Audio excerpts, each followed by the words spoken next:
Okay, good morning and welcome to Yeshiva YouTube Iyun Mitzion. Today I want to discuss Seches Bikurim Perek Aleph Mishnah Gimel. Mishnah says, "Ein mevin Bikurim chutz mishavas minim." It has to be one of the Zayin Minim to bring Bikurim, but even if it's one of the Zayin Minim, lo mitzvarash b'harim, lo miperash hamak, lo mizayis shemen, she'enon mina mufchar. Basically, all three of these things are dates or pomegranates or olives, which are inferior. Not that they're not edible; they're just inferior quality. They don't grow as well. They don't taste as good as regular dates. They're not chayiv in mitzvah bikurim, which is hard to understand because mitzvah bikurim, if it's not food, right? The purpose of giving bikurim is you give it to the kohen, he can eat it. It's not edible, but these things are edible. It's not that they're not edible. It's not, not mufkar. It's not the best one. Maybe even average, it wouldn't be. These things, I don't know. They're just inferior. Maybe they're their choice. They're not premium cut. I don't know whatever it is. They're on a lower level than regular dates or regular pomegranates or regular olives. You're chayiv in bikurim. Now the question is why not? So they mentioned many times when we're talking about Maseches Challah and bikurim are really the same type of idea. The reason you give challah to the kohen is not because you're giving parnasa to the kohen.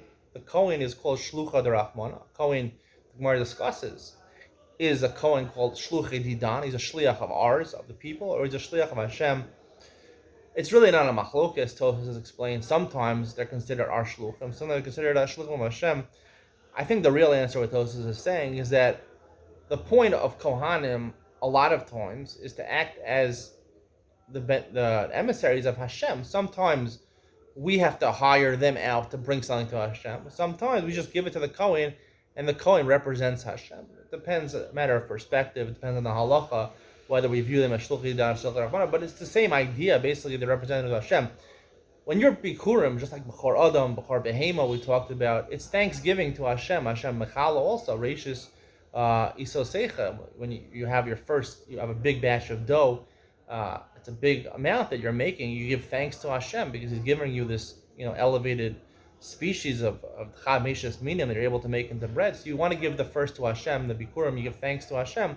It's like b'chor behema, b'chor adam. You give thanks to Hashem. The kohen acts as a shliach of Hashem. Now, when it comes to trumas and ma'asros, so technically truma you're chayiv even if it's inferior produce. Whether you can be torim and hara yafe, right, from bad on good. Right, that's a question.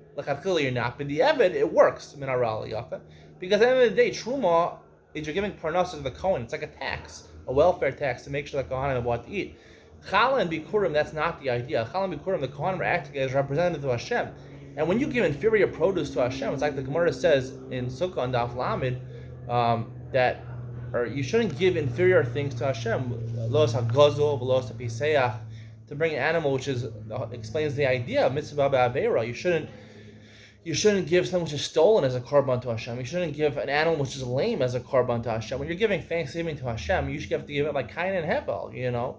Hevel gave from his best, and Cain gave from the inferior stuff. When you're giving a present to Hashem, thanksgiving to Hashem, you give it the best stuff. You don't give it the worst of inferior stuff. I would say if it's average quality stuff, you can give it as bikurim. If it's inferior stuff, that's sort of a lack kafah we told. It's a lack of thanksgiving. You say, okay, the reason I'm giving this stuff is because it's the bad stuff. The bad stuff, right? I have palm trees that are in good land, and I have palm trees in the bad land. So I'll take all my bikurim from the bad, inferior ones. It's kafah we told. You're not appreciating what Hashem did for you. Give Hashem the best of what He did, because He's giving you so much produce. At least the first ones you should give to Hashem. You should give Him the best possible. That's the conclusion of today's shir. I hope you enjoyed. See you on the next one.